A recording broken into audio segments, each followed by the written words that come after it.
The nature of judgment itself can be a tricky one, particularly for those of us who are on the spiritual path. Because it's not like judgment is something inherently bad. Sometimes having a level of discernment is beneficial for you on an individual level, and having a sense of judgment can help you. But the problem is, and this is for everyone in the world, that becomes our sort of mode of operation in the world. That becomes our default mode, where we are constantly judging others and ourselves constantly all the time. We are judging. I am not good enough. I think she's an idiot. He's a dummy. I like that person because they agree with what I'm saying. It's constant judgment. Now, when you go into the deeper layers of your spiritual practice, you'll see that your judgments in the world begin to dissipate because you are merging your mind back into your true self, in your Atman, in your true natural self, your nature of mind. And then from that place, from that undifferentiated consciousness, you don't have a lot of judgments about how the world should be. You don't think the world needs to be saved. You don't think the world is bad. The world is just as it is and has always been as it is. The problem is we have a lot of recency bias where we may say the world is terrible now, but I say to those people, I say, well, let's go back to the Second World War. What would you say at that point in time where millions and millions of people are being slaughtered on the battlefield? A lot of people in those times thought the world was coming to an end as well and it needed to be saved. But here we are all still here. It's not to say that wasn't terrible. It was horrific. And it's not to say that our current circumstances are wonderful. It's just to say that it is what it is. It's our constant judgment and our constant subjective view of the world that eclipses the real beauty of the world. We don't see it. The world is naturally beautiful, and in its majority is beautiful. It's only a small fraction of the world that we could say is grotesque, that makes us feel like we need to save it as if it's everywhere. A lot of people in the West have this sort of bias, right? A lot of people in the West think that because they have particular problems in their country, that it's the whole world's issues. But you don't see that vice versa. You don't see someone in Bangladesh saying the whole world has our problems. But then you go to America, no one even knows what Bangladesh problems are. But the people in America will think that their problems are the world's problems. And they're not. They're America's problems.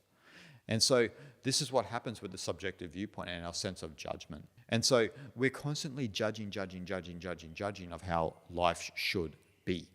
Now, to go deeper in the spiritual path, as I mentioned, is to overcome those superficial judgments, those subjective judgments of I like this, I don't like that.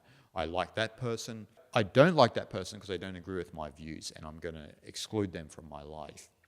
This is all a hypnosis. And so the Eastern spiritual traditions are designed to dehypnotize this kind of state of subjectivity. And so one of the remedies for this sense of judgment is, instead of being judgmental, try being a friend to the world. Now, I find this really strange because a lot of people find it difficult to be a friend to the world. Just giving someone a smile, saying hello, giving them a warm gesture, a namaste, wherever you are in the world, whatever is the way of greeting someone. And I've noticed this particularly when I travel to certain spiritual places where the spiritual people, in air quotes, will be very judgmental of other people who are just comfortable in their own skin, just comfortable being themselves. They don't try to mimic the environment that they are from. They just are there to absorb the environment and to be naturally there as themselves. And so, but you see other people who will mimic the culture that they go to or mimic the society, and they'll judge others who don't fall in alignment with that.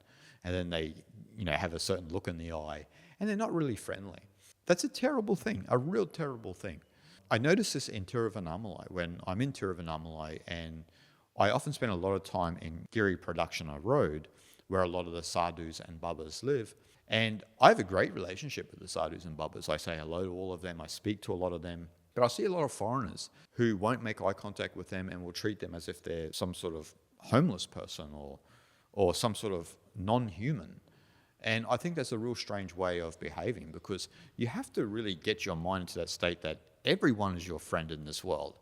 We are all one great big family. Even the most grotesque person you can think of, is our brother or sister, truly.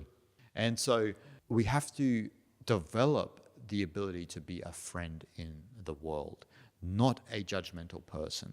It's from having too many judgmental people in the world that we have a lot of conflict. Imagine if we were just all friends, right? I like to use Japan as an example because in Japan, they have a friendship first policy. And it's kind of a cognitive trait, a cognitive style that has evolved in Japan. It's actually an Eastern cognitive style, but it's still held steadfast to within Japan, where even in business, if they disagree, they revert back to the friendship first policy, even if that means they don't come to a conclusion on a disagreement. It goes to that length. It really does.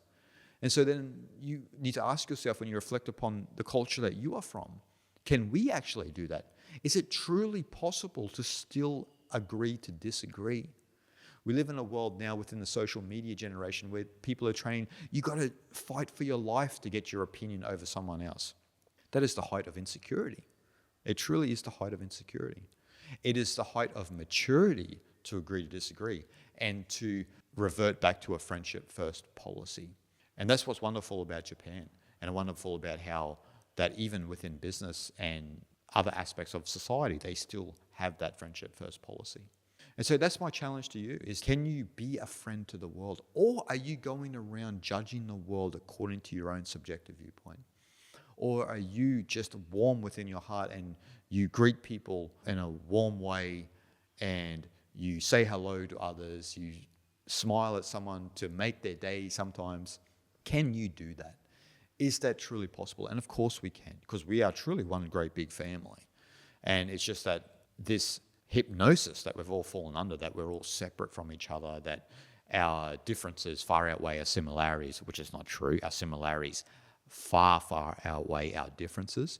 And so that's my challenge. Be a friend to the world and cease the constant judgment that you have of others and the world, and most importantly, of yourself.